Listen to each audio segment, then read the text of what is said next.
The ink that spoke. It was a quiet Sunday evening in a rundown neighborhood on the outskirts of the city. A group of men stood in a circle, their faces hardened by years of struggle, their minds clouded with bitterness.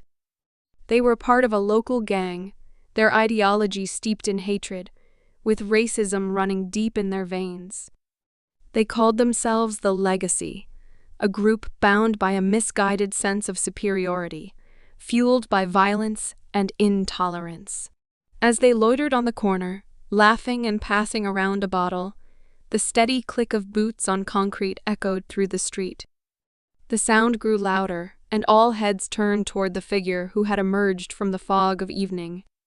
He was a tall man, middle-aged, wearing a dark jacket and military fatigues that bore the scars of battle. His gait was steady, purposeful, but there was a calmness about him, a quiet confidence.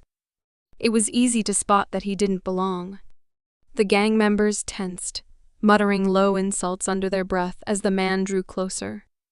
He was black, a rarity in the area, especially on a night like this. "Hey, where you going, soldier?"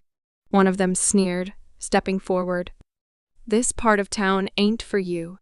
The veteran, without acknowledging the insult, kept walking, his eyes locked ahead.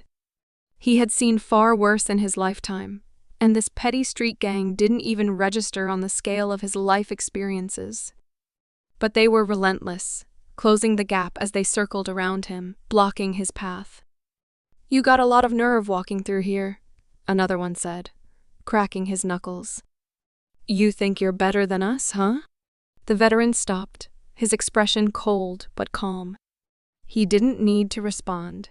He had learned long ago that actions spoke louder than words. But as one of the men reached to push him, something shifted in the atmosphere. One of the gang members noticed the tattoos on his arms. They were intricate, stories told in ink, a deep, dark design that wrapped around his biceps and disappeared under his sleeve. "Wait, hold up," said the one who had spoken first, his voice suddenly uncertain. He took a step closer, squinting at the tattoos.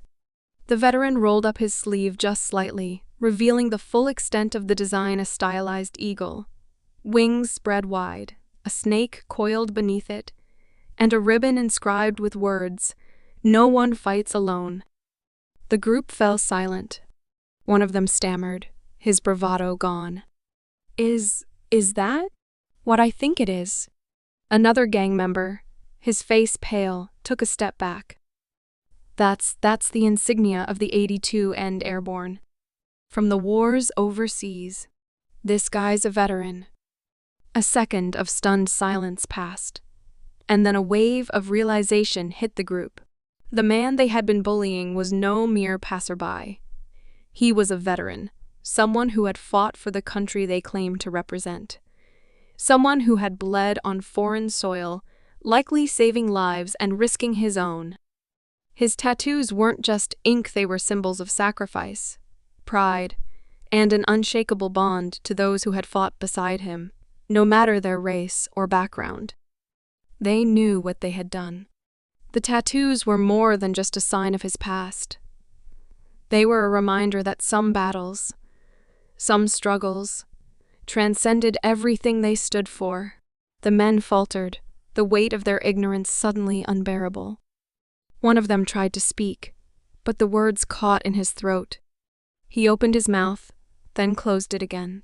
"You served," the leader of the gang whispered, almost to himself. The veteran looked each of them in the eye.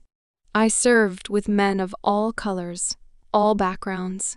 When we were out there, fighting for our lives, none of that mattered. What mattered was protecting each other. I'm not asking for respect. Just don't waste your time trying to prove something with hate. You'll only hurt yourselves." A quiet ripple of shame passed through the group, and one by one, they started to back away, the sting of their own misjudgments too sharp to ignore.